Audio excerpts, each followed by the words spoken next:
ਤੁਸੀਂ ਪਿਛਲੇ ਦਿਨ ਜਿਹੜੀ ਮੈਂ ਸਟੋਰੀ ਲਗਾਈ ਸੀ ਦੈਨਿਕ ਜਾਗਰਣ ਦੇ ਵਿੱਚ, ਉਹ ਵੀ ਤੁਸੀਂ ਪੜ੍ਹੀ ਹੋਣੀ ਹੈਗੀ ਹੈ ਕਿ ਜੋ ਇੱਕ ਐਡਵੋਕੇਟ ਹੈ ਜਿਨ੍ਹਾਂ ਨੇ ਆਪਣੀ 1.5 ਲੱਖ ਰੁਪਏ ਦੀ ਮੰਥਲੀ ਪ੍ਰੈਕਟਿਸ ਛੱਡ ਕੇ ਉਹਨਾਂ ਨੇ ਕੰਮ ਸ਼ੁਰੂ ਕੀਤਾ ਹੈ ਕੁਦਰਤੀ ਖੇਤੀ ਦਾ।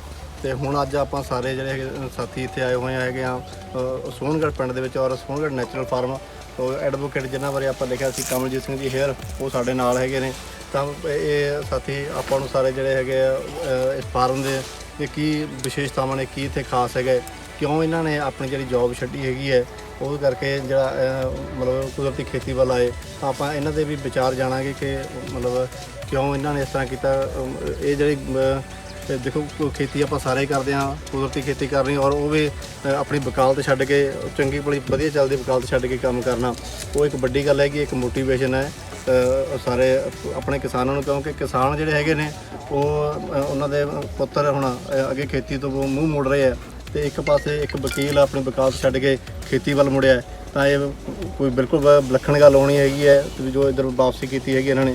ਤਾਂ ਅੱਜ ਆਪਾਂ ਇਹਨਾਂ ਦੇ ਵੀ ਵਿਚਾਰ ਜਾਣਾਂਗੇ। ਹੇਅਰ ਸਾਹਿਬ ਤੁਹਾਡਾ ਸਵਾਗਤ ਹੈ। ਹਾਂਜੀ ਹਾਂਜੀ ਹਾਂਜੀ ਤੇ ਸਭ ਦਾ ਜੀ ਆਇਆਂ ਨੂੰ। ਅਸੀਂ ਤੁਰਦੇ ਥੋੜਾ ਸ਼ਾਮ ਸ਼ਾਂਤ ਹੋ ਜੀ, 5 ਮਿੰਟ ਲਾਉਣੇ ਆ, ਸ਼ਾਂਤ ਹੋ ਜੀ, 5 ਮਿੰਟ ਲਾਉਣੇ ਆ। ਇਹ ਅੱਗੇ ਨੂੰ ਹੋ ਜਾਵੇ।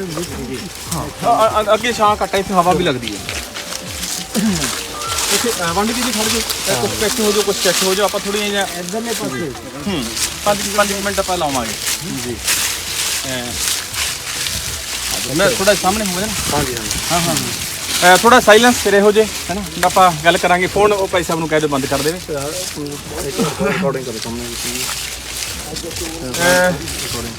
ਸਭ ਨੂੰ ਸਤਿ ਸ੍ਰੀ ਅਕਾਲ, ਜੀ ਆਇਆਂ ਨੂੰ। ਮੇਰਾ ਨਾਮ ਕਮਲਜੀਤ ਸਿੰਘ ਹੇਅਰ ਹੈ। ਮੈਂ ਇੱਕ ਵਕੀਲ ਸੀ, ਵਕਾਲਤ ਸੀ ਮੇਰੀ 1.5 ਲੱਖ ਰੁਪਏ ਮਹੀਨੇ ਦੀ। ਉਹ ਛੱਡ ਕੇ ਇੱਥੇ ਖੇਤਾਂ ਦੇ ਵਿੱਚ ਆਇਆ। ਕੋਈ ਜ਼ਰੂਰ ਵੱਡੀ ਵਜ੍ਹਾ ਰਹੀ ਹੋਊਗੀ ਜਿਹਦੇ ਕਰਕੇ ਮੈਂ 1.5 ਲੱਖ ਰੁਪਏ ਮਹੀਨੇ ਦੀ ਵਕਾਲਤ ਛੱਡ ਕੇ ਇੱਥੇ ਖੇਤਾਂ ਦੇ ਵਿੱਚ ਆਇਆ। ਕੋਈ ਵੱਡਾ ਕਾਰਨ ਰਿਹਾ ਹੋਊਗਾ। ਅੱਜ ਆਪਾਂ ਉਹਦੇ 'ਤੇ ਗੱਲ ਕਰਦੇ ਹੈਗੇ ਆ ਕਿ ਕਿਉਂ ਮੈਂ ਐਡਾ ਕਮਲਾ ਸੀਗਾ ਜਿਹੜਾ ਮੈਂ ਵਕਾਲਤ ਛੱਡ ਕੇ ਵਧੀਆ ਸਟੈਬਲਿਸ਼ ਹੋਇਆ। 15 ਸਾਲ ਵਕਾਲਤ ਕੀਤੀ ਤੇ ਛੱਡ ਕੇ ਇੱਥੇ ਖੇਤਾਂ ਦੇ ਵਿੱਚ ਆ ਗਿਆ। ਇਸ ਵਿਸ਼ੇ 'ਤੇ ਗੱਲ ਕਰਾਂਗੇ। ਖੇਤੀ ਸਾਡਾ ਜਿਹੜਾ ਭਾਰਤ ਹੈਗਾ, ਸਾਡਾ ਜਿਹੜਾ ਪੰਜਾਬ ਖਿੱਤਾ ਹੈਗਾ, ਖੇਤੀ ਪ੍ਰਧਾਨ ਸੂਬਾ ਹੈਗਾ। ਤੇ ਸਾਡੇ ਸਦੀਆਂ ਤੋਂ ਜਦੋਂ ਦੀ ਦੁਨੀਆ ਸਿਰਜੀ ਹੈਗੀ ਆ ਉਦੋਂ ਤੋਂ ਖੇਤੀ ਹੁੰਦੀ ਆ ਰਹੀ ਹੈ ਇੱਥੇ। ਤਾਂ ਇਸ ਖੇਤੀ ਨੂੰ ਦੁਨੀਆ ਨੇ ਮੰਨਿਆ ਸੀ। ਜਦੋਂ ਈਸਟ ਇੰਡੀਆ ਕੰਪਨੀ ਨੇ ਇੱਥੇ ਆਉਣ ਕੇ ਰਾਜ ਕਰਨਾ ਸੀ, ਉਹਨਾਂ ਨੇ ਪਹਿਲਾਂ ਇੱਥੇ ਭੇਜੇ ਸੀ ਆਪਣੇ EMPLOYE ਕਿ ਜਾ ਕੇ ਦੇਖ ਕੇ ਆਓ ਉੱਥੋਂ ਦੀ ਖੇਤੀ ਕਿਵੇਂ ਹੈ। ਤਾਂ ਉਹਨਾਂ ਨੇ ਜਿਹੜੀ ਜਾ ਕੇ ਰਿਪੋਰਟ ਦਿੱਤੀ ਸੀ, ਉਹਨਾਂ ਨੇ ਕਿਹਾ ਸੀਗਾ ਕਿ ਇੰਡੀਆ ਦੀ ਖੇਤੀ ਇੰਨੀ ਲਾਜਵਾਬ ਹੈਗੀ ਆ ਕਿ ਇਸ ਦੀ ਖੇਤੀ ਤੋਂ ਦੁਨੀਆ ਨੂੰ ਸਿੱਖਣ ਦੀ ਲੋੜ ਹੈ। ਤਾਂ ਸਾਡੀ ਉਸ ਤਰ੍ਹਾਂ ਦੀ ਖੇਤੀ ਹੁੰਦੀ ਸੀ ਜਿਹਨੂੰ ਦੁਨੀਆ ਸਾਡੇ ਲੋਹਾ ਮੰਨਦੀ ਹੁੰਦੀ ਸੀ ਕਿ ਇੱਥੋਂ ਦੇ ਕਿਸਾਨ ਕੋਲ ਏਡੀ ਜ਼ਬਰਦਸਤ ਨੌਲੇਜ ਹੈਗੀ ਹੈ ਤੇ ਖੇਤੀ ਕਰਨ ਦੇ ਵਿੱਚ ਇੰਨਾ ਮਾਹਰ ਹੈ। ਤਾਂ ਕੀ ਹੋਇਆ ਕਿ ਜਦੋਂ ਸਾਡਾ ਦੇਸ਼ ਆਜ਼ਾਦ ਹੋਇਆ, ਈਸਟ ਇੰਡੀਆ ਕੰਪਨੀ ਨੇ ਕਬਜ਼ਾ ਕਰ ਲਿਆ। ਉਹਦਾ ਇਤਿਹਾਸ ਤੋਂ ਮੈਂ ਸ਼ੁਰੂ ਕਰਦਾ ਹੈਗਾ। ਤਾਂ ਹੌਲੀ ਹੌਲੀ ਕੀ ਹੋਇਆ ਕਿ ਜ਼ਿਮੀਂਦਾਰਾ ਪ੍ਰਥਾ ਸ਼ੁਰੂ ਹੋਈ, ਲਗਾਨ ਦਾ ਸਿਸਟਮ ਚੱਲਿਆ। ਤਾਂ ਉਹਦੇ ਕਰਦੇ ਕਰਦੇ ਆਉਂਦੇ ਪ੍ਰੋਡਕਟਿਵਿਟੀ ਘਟ ਗਈ ਸਾਡੀ। ਜਿੰਨੀ ਝਾੜ ਸੀਗਾ ਉਹ ਘਟਦਾ ਹੌਲੀ ਹੌਲੀ ਘਟ ਗਿਆ। ਉਹਦੇ ਕਾਰਨ ਕਈ ਹੋਰ ਸੀ। ਉਹਦੇ ਕਾਰਨ ਇਹ ਨਹੀਂ ਸੀ ਕਿ ਸਾਡੇ ਕਿਸਾਨ ਕੋਲੇ ਗਿਆਨ ਨਹੀਂ ਸੀ, ਉਹਦੇ ਕਾਰਨ ਕੁਝ ਹੋਰ ਸੀ। ਜਦੋਂ ਗ੍ਰੀਨ ਰੈਵੋਲੂਸ਼ਨ ਆਇਆ, ਜਦੋਂ ਆਪਣਾ ਦੇਸ਼ ਆਜ਼ਾਦ ਹੋਇਆ, ਦੇਸ਼ ਆਜ਼ਾਦ ਹੋਣ ਤੋਂ ਬਾਅਦ ਜਦੋਂ ਮੈਂ ਗੱਲ ਕਰਾਂ 50 ਦੇ ਕਰੀਬ ਦੀ, 50, 55, 60 ਦੇ ਕਰੀਬ ਦੀ, ਤਾਂ ਉਸ ਸਮੇਂ ਦੇਸ਼ ਦੀ ਪਾਪੂਲੇਸ਼ਨ ਬੜੀ ਤੇਜ਼ੀ ਨਾਲ ਵੱਧ ਰਹੀ ਸੀ। ਲਾਲ ਬਹਾਦਰ ਸ਼ਾਸਤਰੀ ਸਾਡਾ ਪ੍ਰਾਈਮ ਮਿਨਿਸਟਰ ਬਣਿਆ ਤਾਂ ਉਹਨੇ ਕਿਹਾ ਕਿ ਦੇਸ਼ ਭੁੱਖਾ ਮਰ ਜਾਊਗਾ ਅੰਨ ਦੇ ਨਾਲ, ਤੁਸੀਂ ਇੱਕ ਵਰਤ ਰੱਖਿਆ ਕਰੋ ਸੋਮਵਾਰ ਦੇ ਦਿਨ ਦਾ। ਤਾਂ ਵਰਤ ਦੀ ਉਹਨੇ ਪ੍ਰਥਾ ਸ਼ੁਰੂ ਕੀਤੀ। ਤਾਂ ਉਹਨੇ ਜਾ ਕੇ ਅਮਰੀਕਾ ਦੇ ਮੂਹਰੇ ਕਿਹਾ ਕਿ ਸਾਨੂੰ ਕਣਕ ਦਿਓ, ਸਾਡੇ ਕੋਲੇ ਖਾਣ ਨੂੰ ਕੁਛ ਹੈ ਨਹੀਂ। ਤਾਂ ਉਦੋਂ ਇਹਨਾਂ ਨੇ ਕਮੇਟੀ ਕੰਸਟੀਟਿਊਟ ਕੀਤੀ, ਐਕਸਪਰਟ ਬੰਦੇ ਬੁਲਾਏ, ਰਾਏ ਕੀਤੀ ਸਰਕਾਰ ਨੇ, ਬਿਊਰੋਕਰੇਟਸ ਬੁਲਾਏ ਕਿ ਹੁਣ ਆਪਣੀ ਪਾਪੂਲੇਸ਼ਨ ਬੜੀ ਤੇਜ਼ੀ ਨਾਲ ਵੱਧ ਰਹੀ ਹੈ ਤੇ ਸਾਡੇ ਕੋਲੇ ਪ੍ਰੋਡਕਸ਼ਨ ਥੋੜੀ ਹੈ ਅਨਾਜ ਦੀ, ਤਾਂ ਅਸੀਂ ਕੀ ਕਰੀਏ, ਇਹਦਾ ਹੱਲ ਕੀ ਕਰੀਏ। ਤਾਂ ਉਦੋਂ ਉਹਨਾਂ ਨੇ ਰਾਏ ਦਿੱਤੀ ਕਿ ਜਿਹੜੇ ਇਰੀਗੇਟਡ ਏਰੀਏ ਹੈਗੇ, ਜਿੱਥੇ ਕਨਾਲ ਸਿਸਟਮ ਹੈਗਾ, ਜਿੱਥੇ ਪਾਣੀ ਚੰਗਾ ਹੈ, ਲੈਂਡ ਫਰਟਾਈਲ ਹੈਗੀ ਹੈ, ਉਹਨਾਂ ਦੇ ਵਿੱਚ ਤੁਸੀਂ ਖੇਤੀ ਦਾ ਮਾਡਲ ਬਦਲੋ। ਖੇਤੀ ਜਿਹੜੀ ਤੁਸੀਂ ਪਹਿਲਾਂ ਕਰਦੇ ਸੀ ਨਾ, ਦੇਸੀ ਬੀਜ ਪਾਉਂਦੇ ਸੀਗੇ, ਬਿਨਾਂ ਰੇਹਾਂ ਸਪਰੇਹਾਂ ਤੋਂ ਖੇਤੀ ਕਰਦੇ ਸੀ, ਉਹਦਾ ਮਾਡਲ ਬਦਲੋ। ਖੇਤੀ ਦਾ ਮਾਡਲ, ਉਸ ਕਨਸੈਪਟ ਨੂੰ ਲਾਗੂ ਕਰਨ ਵਾਸਤੇ, ਖੇਤੀ ਦਾ ਮਾਡਲ ਬਦਲਣ ਵਾਸਤੇ ਸਰਕਾਰਾਂ ਦੀ ਬਹੁਤ ਜ਼ਿਆਦਾ એનર્ਜੀ ਲੱਗੀ। 10 ਸਾਲ ਲੱਗੇ ਸਰਕਾਰ ਨੂੰ ਖੇਤੀ ਦਾ ਮਾਡਲ ਬਦਲਣ ਵਾਸਤੇ। ਕਿਉਂਕਿ ਉਸ ਤੋਂ ਪਹਿਲਾਂ ਜਿਹੜਾ ਪੰਜਾਬ ਦਾ ਕਿਸਾਨ, ਭਾਰਤ ਦਾ ਕਿਸਾਨ ਹੈ, ਉਹ ਮਿੱਟੀ ਨਾਲ ਜੁੜਿਆ ਹੋਇਆ ਸੀ। ਉਹ ਕਹਿੰਦਾ ਸੀ ਧਰਤੀ ਮੇਰੀ ਮਾਂ ਹੈ, ਮੈਂ ਮਾਂ ਨੂੰ ਜ਼ਹਿਰ ਕਿਵੇਂ ਪਾ ਦਿਆਂ, ਇਹ ਤਾਂ ਜ਼ਹਿਰ ਨੇ। ਪਰ ਸਰਕਾਰਾਂ ਨੇ ਉਹਨੂੰ ਮਗਰ ਲਾਉਣਾ ਸੀ। ਉਹਨਾਂ ਨੇ ਹੈਲੀਕਾਪਟਰ ਭੇਜੇ ਕਿ ਹੈਲੀਕਾਪਟਰਾਂ ਦੇ ਨਾਲ ਸਪਰੇਅ ਕਰੋ। ਇਹਨਾਂ ਨੂੰ ਗ੍ਰਾਮ ਸੇਵਕ ਦੀ ਪੋਸਟ ਕ੍ਰੀਏਟ ਕੀਤੀ ਗਈ ਕਿ ਰਾਤ ਨੂੰ ਯੂਰੀਆ ਪਾਇਆ ਕਰੋ, ਹੌਲੀ ਹੌਲੀ ਇਹਨੂੰ ਲਾਓ ਇਹਨਾਂ ਇਸ ਪੰਨ 'ਤੇ। ਤਾਂ 10 ਸਾਲਾਂ 'ਚ ਬੜੇ ਔਖੇ ਹੋ ਕੇ 70 ਆਉਂਦੇ ਇਹਨਾਂ ਨੂੰ ਕੈਮੀਕਲ ਖੇਤੀ ਦੇ ਮਾਡਲ 'ਤੇ ਸ਼ਿਫਟ ਕਰਤਾ। ਪੰਜਾਬ ਨੂੰ, ਹਰਿਆਣੇ ਨੂੰ, ਕੁਛ ਇਲਾਕਾ ਮਹਾਰਾਸ਼ਟਰ ਦਾ ਵੀ ਸੀਗਾ। ਤਾਂ ਇਸ ਮਾਡਲ ਜਦੋਂ ਚੇਂਜ ਹੋਇਆ ਤਾਂ ਉਦੋਂ ਜਿਹੜੇ ਐਕਸਪਰਟ ਬੰਦੇ ਸੀ ਉਹਨਾਂ ਨੇ ਵਿਰੋਧ ਕੀਤਾ ਸੀ ਕਿ ਜਿਹੜਾ ਤੁਸੀਂ ਮਾਡਲ ਲੈ ਕੇ ਆਏ ਹੋ ਨਾ, ਇਸ ਮਾਡਲ ਦੀ ਉਮਰ ਬੜੀ ਥੋੜੀ ਹੈ। ਇਹ ਮਾਡਲ ਦੀ ਉਮਰ 50 ਸਾਲ ਹੈ। 50 ਸਾਲਾਂ ਬਾਅਦ ਇਥੋਂ ਦੀ ਜ਼ਮੀਨ ਬੰਜਰ ਹੋ ਜੂਗੀ ਤੇ ਇਥੋਂ ਦਾ ਕਿਸਾਨ ਆਤਮ ਹੱਤਿਆ ਕਰੂਗਾ। ਪਰ ਉਸ ਸਮੇਂ ਦੇਸ਼ ਨੂੰ ਲੋੜ ਸੀ ਅਨਾਜ ਦੀ। ਉਹਨਾਂ ਨੇ ਕਿਹਾ 50 ਸਾਲਾਂ ਨੂੰ ਜਦੋਂ ਵੇਖਾਂਗੇ ਉਹ ਵੇਖੀ ਜਾਊਗੀ, ਅੱਜ ਤਾਂ ਭੁੱਖਾ ਮਰ ਰਿਹਾ, ਅੱਜ ਤਾਂ ਲੋੜ ਹੈ। ਤਾਂ ਇਹਨਾਂ ਨੇ ਮਜਬੂਰੀ ਦੇ ਵਿੱਚ ਉਹ ਖੇਤੀ ਦਾ ਮਾਡਲ ਚੇਂਜ ਕਰਕੇ ਕੈਮੀਕਲ ਖੇਤੀ ਲੈ ਆਂਦੀ। ਕੈਮੀਕਲ ਖੇਤੀ ਨੇ ਉਹ ਬਰਬਾਦੀ ਉਠਾਈ ਹੈ। ਅੱਜ ਪੰਜਾਬ ਦੀ ਕੋਈ ਸਮੱਸਿਆ ਚੱਕ ਲਓ ਤੁਸੀਂ, ਕੋਈ ਵੀ ਨਸ਼ੇ ਦੀ ਸਮੱਸਿਆ ਚੱਕ ਲਓ, ਹੈਲਥ ਦਾ ਕ੍ਰਾਈਸਿਸ ਚੱਕ ਲਓ, ਕੋਈ ਵੀ ਸਮੱਸਿਆ ਚੱਕ ਲਓ, ਉਹਦੀਆਂ ਰੂਟਸ ਜਾ ਕੇ ਖੇਤੀ 'ਚ ਹੈ। ਉਹਦੀਆਂ ਰੂਟਸ ਖੇਤੀ ਨਾਲ ਜੁੜਦੀਆਂ ਹੈਗੀਆਂ ਹਰ ਚੀਜ਼, ਕਿਉਂਕਿ ਪੰਜਾਬ ਇੱਕ ਖੇਤੀ ਪ੍ਰਧਾਨ ਸੂਬਾ ਹੈ। ਇੱਥੋਂ ਦੀਆਂ ਸਾਰੀਆਂ ਸਮੱਸਿਆਵਾਂ ਦੀ ਜੜ ਉਹ ਖੇਤੀ ਹੈ। ਜੇ ਸਾਡੀ ਖੇਤੀ ਗਲਤ ਹੋਊਗੀ, ਸਾਡੀ ਖੁਰਾਕ ਗਲਤ ਹੋਊਗੀ। ਜੇ ਸਾਡੀ ਖੁਰਾਕ ਗਲਤ ਹੋਊਗੀ ਤਾਂ ਅਸੀਂ ਬਿਮਾਰ ਹੋਵਾਂਗੇ। ਜਿਸ ਖਿੱਤੇ ਦੀ ਖੇਤੀ, ਖੁਰਾਕ ਤੇ ਸਮਾਜ, ਇਹ ਇੱਕ ਟ੍ਰਾਇੰਗਲ ਦੇ 3 ਕੋਣ ਨੇ, 3 ਬਿੰਦੂ ਨੇ, ਜੁੜੇ ਹੋਏ ਨੇ ਆਪਸ ਵਿੱਚ। ਜਿੱਥੋਂ ਦੀ ਖੇਤੀ ਦਾ ਤਰੀਕਾ ਗਲਤ, ਉੱਥੋਂ ਦੀ ਖੁਰਾਕ ਗਲਤ। ਜਿੱਥੋਂ ਦੀ ਖੁਰਾਕ ਜ਼ਹਿਰੀਲੀ, ਉੱਥੋਂ ਦਾ ਸਮਾਜ ਬਿਮਾਰ। ਉਹ ਬਿਮਾਰਾਂ ਦਾ ਸਮਾਜ ਹੋਊਗਾ। ਜਿਸ ਬਿਮਾਰਾਂ ਦੇ ਸਮਾਜ ਦੇ ਵਿੱਚ ਅਸੀਂ ਗੱਲ ਕਰਦੇ ਹਾਂ, ਜਦੋਂ ਅਸੀਂ ਖੇਤੀ ਦੀ ਗੱਲ ਕਰਦੇ ਹਾਂ, ਕਈ ਬੰਦੇ ਪਾਸੇ ਹੋ ਜਾਂਦੇ, ਯਾਰ ਇਹ ਤਾਂ ਕਿਸਾਨ ਨਾਲ ਸੰਬੰਧ ਹੈ ਨਾ, ਸਾਡੇ ਨਾਲ ਕੀ ਸੰਬੰਧ ਹੈ? ਜਿਹੜਾ ਬੰਦਾ ਅਨਾਜ ਖਾਂਦਾ ਹੈ, ਜਿਹੜਾ ਬੰਦਾ ਭੋਜਨ ਖਾਂਦਾ ਹੈ, ਉਹਦਾ ਸੰਬੰਧ ਖੇਤੀ ਨਾਲ ਹੈਗਾ ਹੈ। ਜਿੱਥੋਂ ਜੈਸਾ ਅੰਨ ਵੈਸਾ ਮਨ। ਜੇ ਤੁਹਾਡਾ ਫੂਡ ਮਾੜਾ ਹੈ ਤਾਂ ਤੁਹਾਡੀ ਸੋਚ ਵੀ ਮਾੜੀ ਹੋਊਗੀ। ਅੱਜ ਸਾਡੇ ਪੰਜਾਬ 'ਚ ਨੈਗੇਟਿਵਿਟੀ ਬੜੀ ਹੈ, ਅੱਜ ਬਹੁਤ ਨੈਗੇਟਿਵਿਟੀ ਹੈਗੀ ਹੈ। ਉਹਦਾ ਵੱਡਾ ਕਾਰਨ ਇਹ ਹੈਗਾ ਕਿ ਸਾਡਾ ਫੂਡ ਮਾੜਾ ਹੋ ਗਿਆ। ਜੈਸਾ ਅੰਨ ਵੈਸਾ ਮਨ, ਜੈਸਾ ਮਨ ਵੈਸਾ ਤਨ। ਸਾਡਾ ਫੂਡ ਸਾਰਾ ਮਾੜਾ ਹੋ ਗਿਆ, ਸਾਡੀ ਸੋਚ ਮਾੜੀ ਹੋ ਗਈ, ਸਾਡੇ 'ਚ ਨੈਗੇਟਿਵਿਟੀ ਇੰਨੀ ਭਾਰੂ ਹੋ ਗਈ। ਤਾਂ ਜਦੋਂ ਖੇਤੀ ਦਾ ਮਾਡਲ ਚੇਂਜ ਹੋਇਆ, ਉਦੋਂ ਐਕਸਪਰਟ ਬੰਦਿਆਂ ਨੇ ਬਹੁਤ ਰੌਲਾ ਪਾਇਆ ਸੀ, ਮਾਡਲ ਨਾ ਲਿਆਓ। ਇਸ ਮਾਡਲ ਦੇ ਵਿੱਚ ਪਹਿਲੇ 20-30 ਸਾਲ ਬੜਾ ਚਮਤਕਾਰੀ ਹੋਊਗਾ, ਬੜਾ ਵੇਖਣ ਨੂੰ ਸੋਹਣਾ ਲੱਗੂਗਾ। ਕਣਕ ਦਾ ਝਾੜ, ਮੇਰਾ ਦਾਦਾ ਖੇਤੀ ਕਰਦਾ ਸੀ, 20-25 ਮਣ ਸੀਗਾ। 2-2 ਦਾਣੇ ਯੂਰੀਆ ਦੇ ਮੁੱਢਾਂ ਦੇ ਵਿੱਚ ਪਾਏ, ਝਾੜ ਵੱਜਿਆ 30 ਮਣ ਤੇ। ਬੜਾ ਲੱਗਿਆ ਚਮਤਕਾਰੀ ਕਿ ਯਾਰ ਆਹ ਮਾਡਲ ਹੁੰਦਾ ਹੈ, ਇਹ ਹੁੰਦੀ ਹੈ ਖੇਤੀ। ਤੇ ਨਦੀਨ ਕਸੀਆਂ ਨਾਲ ਗੁੜਦੇ ਸੀ ਉੱਤੇ, ਮਾਰੀ ਸਪਰੇ ਸਾੜ ਤੇ, ਆਹ ਨਜ਼ਾਰਾ ਹੈ। ਬੜਾ ਚਮਤਕਾਰੀ ਲੱਗਿਆ ਮਾਡਲ। ਇਹ ਚੱਲਦਾ ਰਿਹਾ 20-25 ਸਾਲ, 30 ਸਾਲ। 2000 ਆਉਂਦੇ ਆਉਂਦੇ ਇਹ ਮਾਡਲ ਫੇਲ ਹੋ ਗਿਆ 2000 ਚ ਆ ਕੇ। ਕਿਉਂਕਿ ਇਸ ਤੋਂ ਪਹਿਲਾਂ ਕੀ ਸੀਗਾ ਕਿ ਜਿਵੇਂ ਜਿਵੇਂ ਇਨਪੁਟ ਮਟੀਰੀਅਲ ਦੀ ਡੋਜ਼ ਵੱਧਦੀ ਗਈ, ਉਵੇਂ ਉਵੇਂ ਨਾਲ ਝਾੜ ਵੱਧਦਾ ਗਿਆ। ਦੋਨੇ ਕੁਝ ਇਕੱਠੇ ਚੱਲਦੇ ਰਹੇ ਸਨ 2000 ਤੱਕ। 2000 ਦੇ ਵਿੱਚ ਆ ਕੇ ਝਾੜ 'ਚ ਸਟੈਗਨੇਸ਼ਨ ਆ ਗਈ। ਝਾੜ ਇਦੋਂ ਨਹੀਂ ਵੱਧ ਸਕਦਾ ਸੀ, ਝਾੜ ਤਾਂ ਫਿਰ ਐਂ ਚੱਲ ਪਿਆ, ਲੇਕਿਨ ਡੋਜ਼ ਐਂ ਚੱਲਦੀ ਗਈ, ਐਂ ਵੱਧਦੀ ਗਈ। ਐਟ ਸਟੇਜ ਤੇ ਆ ਕੇ 2000 ਤੇ ਆ ਕੇ ਤੁਹਾਡੀ ਇਨਪੁਟ ਡੋਜ਼ ਵੱਧ ਗਈ, ਝਾੜ ਘਟ ਗਿਆ, ਉੱਥੇ ਖੜ ਗਿਆ, ਸਟੈਗਨੇਸ਼ਨ ਆ ਗਈ। ਤਾਂ ਕਿਸਾਨ ਘਾਟੇ 'ਚ ਜਾਣਾ ਸ਼ੁਰੂ ਹੋ ਗਿਆ। ਜਦੋਂ ਕਿਸਾਨ ਘਾਟੇ 'ਚ ਜਾਣਾ ਸ਼ੁਰੂ ਹੋ ਗਿਆ ਤਾਂ ਇਸ ਬਾਜ਼ਾਰ ਨੇ, ਇਸ ਕਾਰਪੋਰੇਟ ਨੇ, ਤਾਂ ਇਹਨਾਂ ਨੇ, ਇਸ ਮੰਡੀਕਰਨ ਨੇ, ਇਹਨਾਂ ਨੇ ਭੇਜਿਆ ਪ੍ਰਾਈਵੇਟ ਬੈਂਕ ਕਿ ਪ੍ਰਾਈਵੇਟ ਬੈਂਕ ਭੇਜੋ, ਇਹਨਾਂ ਨੂੰ ਲਿਮਟਾਂ ਬੰਨੋ, ਇਹਨਾਂ ਦੀਆਂ ਲਿਮਟਾਂ ਬੰਨ ਕੇ ਟਾਈਮ ਟਪਾਓ। ਇੱਕ ਵਾਰੀ ਲਿਮਟਾਂ ਬੰਨੀਆਂ ਗਈਆਂ। ਜਿਹੜੇ ਸਰਕਾਰੀ ਬੈਂਕ 10-10 ਹਜ਼ਾਰ ਰੁਪਈਆ ਕਿੱਲੇ ਦਾ ਦਿੰਦੇ ਸੀ, ਪ੍ਰਾਈਵੇਟ ਬੈਂਕ ING ਵਿਆਸਾ ਆ ਗਿਆ, HDFC ਆ ਗਿਆ, ਇਹਨਾਂ ਨੇ 50-50 ਹਜ਼ਾਰ ਰੁਪਈਆ ਪਰ ਏਕੜ ਕਿਸਾਨ ਨੂੰ ਦਿੱਤਾ ਵੀ ਤੁਸੀਂ ਕੋਠੀਆਂ ਪਾਓ, ਤੁਸੀਂ ਵੱਡੀਆਂ ਗੱਡੀਆਂ ਲਿਆਓ, ਤੁਹਾਡਾ ਧਿਆਨ ਹੀ ਨਾ ਜਾਵੇ ਵੀ ਖੇਤੀ ਫੇਲ ਹੋ ਗਈ ਸਾਡੀ। ਇਹਨਾਂ ਨੇ 15 ਸਾਲ ਐਂ ਟਪਾਤੇ ਸਾਡੇ। 15 ਸਾਲਾਂ ਬਾਅਦ 2015 ਆਉਂਦੇ ਹੱਥ ਖੜੇ ਕਰਤੇ ਕਿ ਹੁਣ ਭਾਈ ਲਿਮਟਾਂ ਹੋਰ ਨਹੀਂ ਵਧੀਆਂ ਜਾ ਸਕਦੀਆਂ। ਹੁਣ ਉਹਨੂੰ ਸਮੇਟਣਾ ਸੀ ਸਾਰੇ ਕੁਛ ਨੂੰ, ਹੁਣ ਕਬਜ਼ਾ ਕਰਨਾ ਸੀ ਜ਼ਮੀਨ ਤੇ ਕਾਰਪੋਰੇਟ ਨੇ।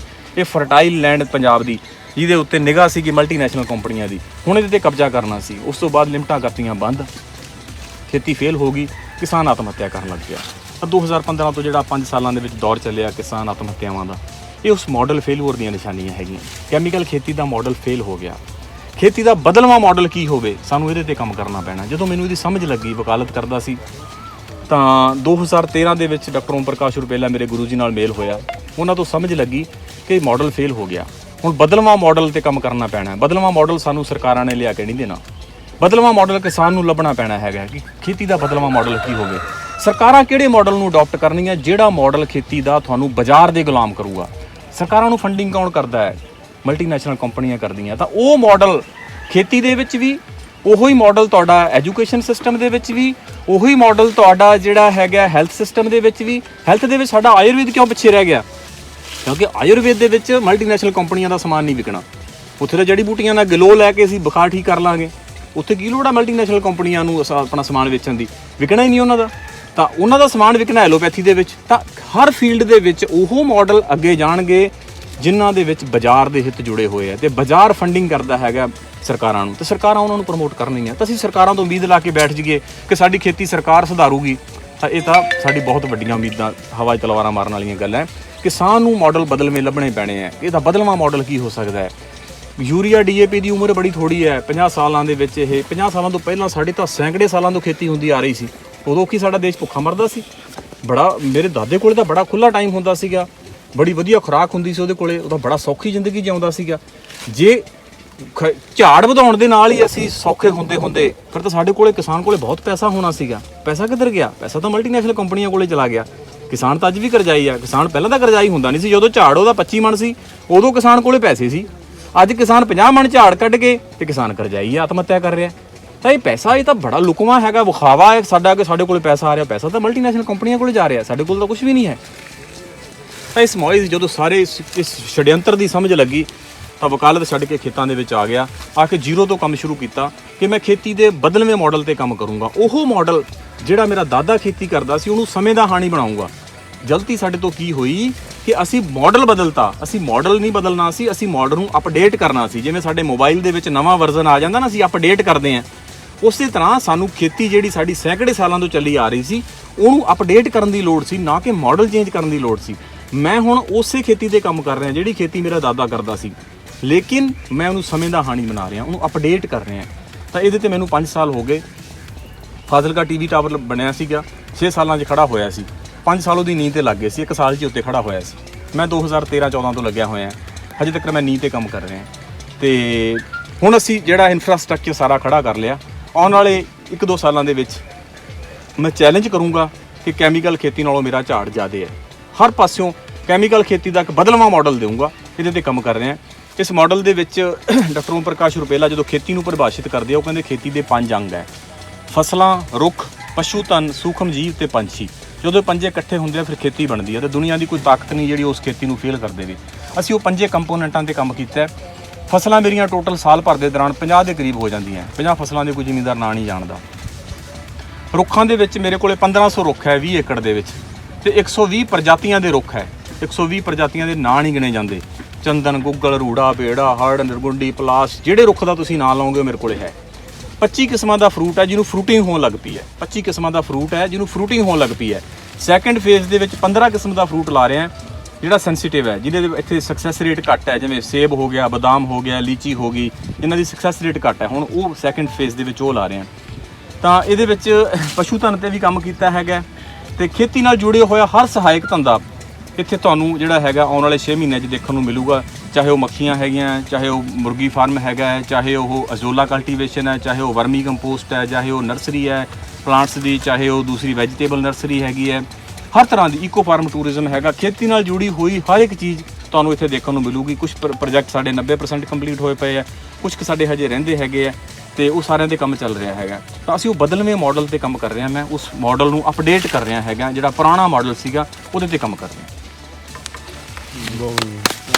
ਬਹੁਤ ਐਡਵੋਕੇਟ ਕਮਲਜੀਤ ਸਿੰਘ ਹੇਅਰ ਨੇ